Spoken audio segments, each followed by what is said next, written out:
करण जी आपसे बजाज फाइनेंस पर हमने देखा कि स्प्लिट हुआ, बोनस हुआ, शेयर का भाव 1/10। उम्मीदें यही थी कि वॉल्यूम बढ़ेगा और फिर उसके बाद रिटेल का पार्टिसिपेशन भी तगड़ा आएगा।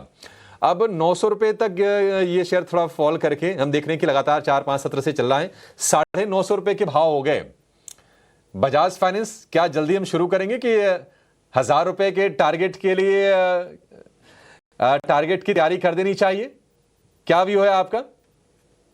तो अभिषेक जी, मैं इस पे आपको टेक्निकल और थोड़ा फंडामेंटल भी व्यू दे देता हूँ। एचडीबी फाइनेंशियल का आईपीओ आ रहा है, तो बजाज फाइनेंस भी सिमिलर लाइन ऑफ बिजनेस में है, तो उसको लेते हुए थोड़ी एक्साइटमेंट आपको वैसे भी स्टॉक में देखने को मिलेगी। वैल्यूएशन फ्रंट पे 6 टाइम्स बुक वैल्यू पे ट्रेड करता है, जो बहुत ही महंगा है अपने पीयर्स से। इनके पीयर्स 3.5 से 4 गुना के बुक वैल्यू पे ट्रेड करते हैं। तो फंडामेंटली आपको बता दूं, एक बार काफी बहुत ही एक्सपेंसिव है और लायक भी है, क्योंकि सब फंडामेंटल पीयर्स को एकदम हर पैरामीटर पे आउट परफॉर्म भी करता है काफी बड़े मार्जिन से।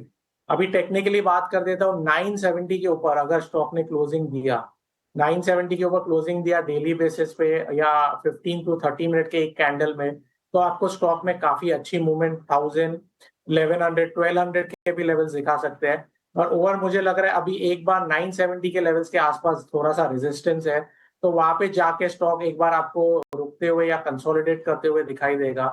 अभी एक रिस्क रिवॉर्ड रेशियो बन नहीं रहा है कि मैं स्टॉक में आपको बोलूं न्यू एंट्री लेवल, इसलिए रिस्क मैनेज करना भी बहुत इंपॉर्टेंट है।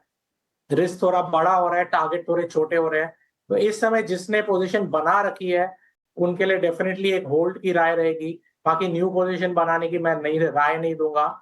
एचडीबी फाइनेंशियल को लेके आईपीओ को लेते इस पे थोड़ी एक्साइटमेंट रहेगी आने वाले 2-3 दिन में। ठीक है, एक्साइटमेंट रहेगी बजाज फाइनेंस को लेकर। 2.25% ऊपर निफ्टी के टॉप गेनर्स में ये शामिल है।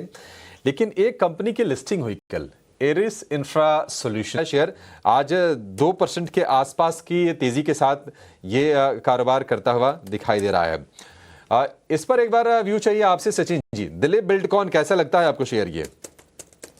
वेल, एक अच्छा रिवर्सल तो देखा है लोअर साइड में करीब 484-85 के आसपास के लेवल से। और ओवरऑल अगर हम देखें तो अपने इंपॉर्टेंट की मूविंग एवरेजेस जो कि 200 और 100 डेज के हैं, उसके ऊपर ही स्टॉक सस्टेन होता हुआ नजर आ रहा है। प्रीवियसली एक अच्छा रनअप देखा था, बट हायर साइड से स्टॉक में एक प्रॉफिट बुकिंग आई थी और उसके बाद में it made a low near around 484-85 के। तो लोअर साइड से एक अच्छी रिकवरी है, अलॉन्ग विद द वॉल्यूम है। साथ ही साथ में आरएसआई में भी एक पॉजिटिव क्रॉसओवर है। मुझे लग रहा है एक मोमेंटम जो है वो इंटैक्ट रहेगा फॉर नेक्स्ट 1 और 2 डेज के लिए भी। और ऑन दी हायर साइड में जो इमीडिएट टारगेट हो सकते हैं स्टॉक के, वो करीब 540, 550 तक के लिए नजर आ रहे हैं। लोअर साइड में स्टॉप लॉस रहेगा उस केस में अगर कोई बाइंग करंट मार्केट से लेता है, तो स्टॉप लॉस जरूर फॉलो करना है, वो रहेगा 484 का। 484 484 का स्टॉप लॉस और यहाँ से ऊपर के टारगेट्स नजर आते हैं। 2.5% की तेजी दिलीप बिल्डकॉन में इस वक्त देखने को मिली है और यहाँ से फर्दर अपसाइड भी विजिबल है। इस बीच 25,300 के पार निफ्टी पहुंचता हुआ और सेंसेक्स पर भी नजर डालें, क्योंकि सेंसेक्स भी 83,000 के पार। बाजार में शुरुआती तेजी काफी अच्छी और स्ट्रांग नजर आ रही है। बैंक निफ्टी थोड़ी सी थकान जरूर महसूस की, लेकिन उसके बाद वापस संभलते हुए बैंक निफ्टी के चार्ट्स पर भी एक नजर होनी चाहिए। 56,690 के लेवल्स पर बैंक निफ्टी में भी इस वक्त देख रहे हैं हमारे निशान के साथ कामकाज।